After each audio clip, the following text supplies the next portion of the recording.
Cricket মাঠের মানুষ মাহবুব আলী জ্যাকি জীবনের শেষ সময়টাও কাটালেন মাঠেই। আলোচনার বাইরে থাকা জ্যাকি দেশের ঘরোয়া ক্রিকেটের কাঠামোর এক অবিচ্ছেদ্য অংশ। বিভিন্ন সময়ে কাজ করেছেন বয়সভিত্তিক দলের সঙ্গে। তাসকিন আহমেদ, মাশরাফি বিন মুর্তজাদের প্রিয় গুরু ছিলেন সাবেক এই ক্রিকেটার। এবার বিপিএলে ছিলেন ঢাকা ক্যাপিটালসে। সেটাই তার কোচিং ক্যারিয়ারের শেষ দল হয়ে থাকলো।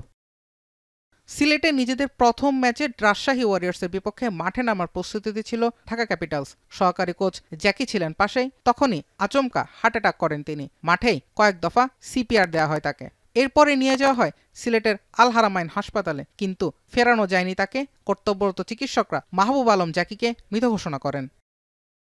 দেশের ঘরোয়া ক্রিকেটে দীর্ঘদিনের পরিচিত মুখ মাহবুব আলী জ্যাকি তরুণ ক্রিকেটারদের উঠিয়ে আনার প্রক্রিয়ায় যুক্ত ছিলেন দীর্ঘদিন ধরে। 2020 সালের যুব বিশ্বকাপ জয়ী বাংলাদেশ দলের কোচিং প্যানেলেও ছিলেন তিনি। বিপিএল শুরুর সপ্তাহখানেক আগেই এনসিএলে কাজ করেছিলেন চট্টগ্রাম বিভাগীয় দলের হয়ে। জুবায়ের আহমেদ, এখন।